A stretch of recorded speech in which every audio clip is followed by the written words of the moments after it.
अस्सलाम वालेकुम and welcome to another episode of current affairs with Umar.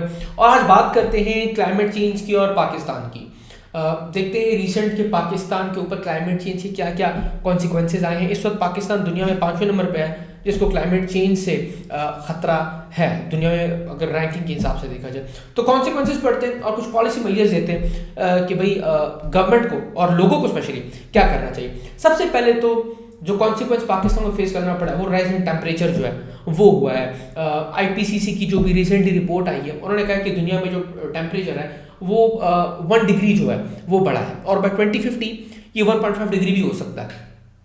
Pakistan के लिहाज से देखिए तो 2017 से टेम्परेचर बढ़ा है और स्पेशली इंटीरियर सिंध, अगर हम कराची की बात करते हैं तो वहाँ पे मल्टीपल हीट वेव्स आई हैं और 2017 ऑनवर्ड्स 2017 एंड ऑनवर्ड्स 50 डिग्री से ऊपर टेम्परेचर गया है। तो ये एक राइज इन टेम्परेचर सबसे बड़ा मसला है, कॉन्सिक्वेंस पाकिस्तान फेस कर रहा है। Secondly the rise in the sea level, ये एक बहुत बड़ा मसला है पाकिस्तान को। ये जो राइज इन सी लेवल है ये 21st सेंचुरी में 1.1 मिलीमीटर ऑलरेडी हो चुका है और पाकिस्तान के कोस्टल एरियाज स्पेशली कराची इनको सबसे बड़ा खतरा है इससे। और एक बात मैं आपको बता दूं, जो राइजिंग सी होता है उसको पीछे धकेलने के लिए आपको उसके अंदर मजीद पानी फेंकना पड़ता है। जो पाकिस्तान वाटर क्राइसिस का मसला है, शायद हमने अब तो वाटर क्राइसिस डिस्कस नहीं किया, लेकिन मैं आपको बता दूं कि जब समंदर की जो वो लहरें आती हैं तो आप उनको पीछे धकेलने के लिए आपको पानी बहाना पड़ता है, आप वो पानी वेस्ट करते हो। तो पाकिस्तान वाटर क्राइसिस की एक और बहुत बड़ी वजह है।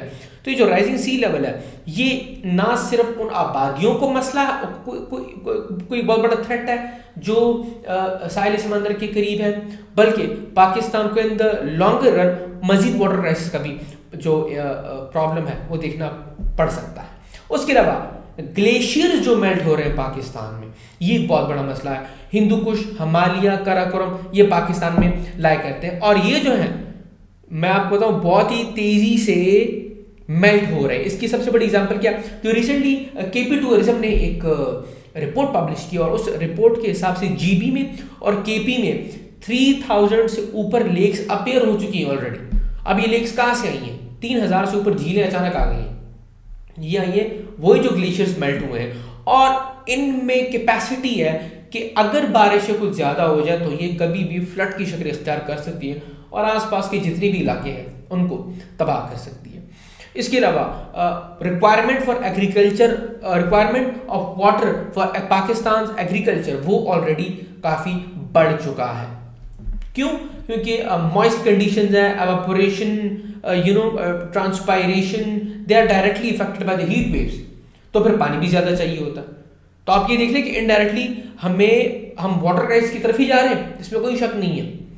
फिर पाकिस्तान की आबादी बढ़ती जा रही है, आबादी बढ़ती जा रही है तो जो रिक्वायरमेंट है फूड की वो बढ़ती जा रही है। तो आपको एग्रीकल्चर ज़्यादा चाहिए, आपको ऑलरेडी एग्रीकल्चर डिक्लाइन पे, तो फूड क्राइसिस का सामना आपको करना पड़ सकता है। और वाटर क्राइसिस तो मैंने आपको ऑलरेडी बता दिया कि ये तो एक बहुत बड़ा मसला ऑलरेडी है, एग्जिस्टेंशियल है। क्यों? क्योंकि हमारे इंडिया और अफगानिस्तान के साथ इश्यूज है और ऊपर से क्लाइमेट चेंज भी ये इशू है। तो it is fuelling the issue of water crisis.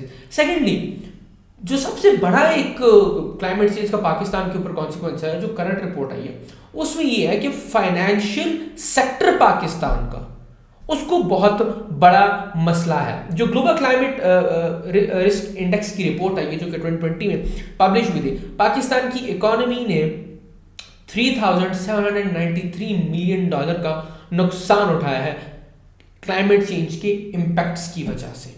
उसमें जितने फ्लड्स आए आपने उनको संभाला, फिर हीट वेव्स आई, फिर कहीं पे ड्राउट रहा, तो आपको $3793 मिलियन का नुकसान उठाना पड़ा।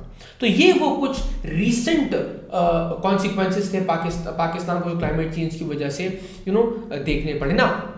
पॉलिसी ऑप्शंस क्या हो सकती है?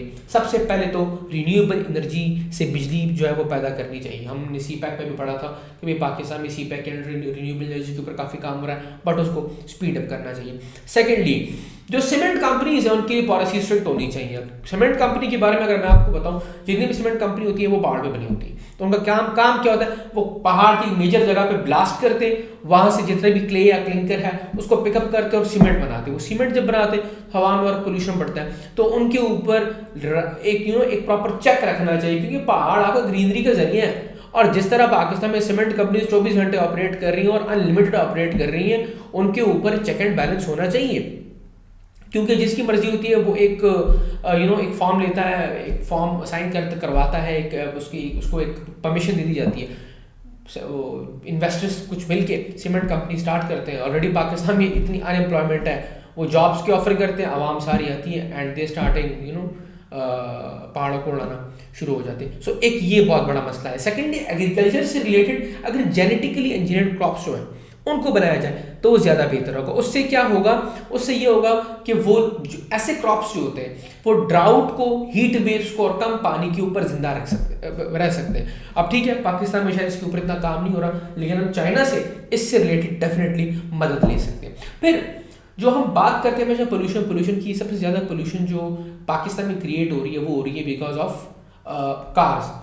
तो अगर हम इलेक्ट्रिक कार्स के ऊपर ट्रांसफर कर जाएं तो ये एक बहुत बड़ी कामयाबी होगी, क्योंकि पेट्रोल जलेगा नहीं, डीजल जलेगा नहीं, CO2 इमिशंस होंगी नहीं, तो पाकिस्तान को इससे काफ़ी फ़ायदा हो सकता है। ठीक है कि it's quite early to say about electric cars, लेकिन काफ़ी स्टेप्स ऐसे हैं जो किए जा सकते हैं। सेकेंडली, हम लोगों, पाकिस्तान को चाहिए, गवर्नमेंट को चाहिए कि जो फॉरेस्ट है, जिस तरह छांगा मांगा टाइप का एक फॉरेस्ट है, उस तरह के इनिशिएटिव्स मजीद लिए जाएँ डिफरेंट सिटीज़ ऑफ पाकिस्तान।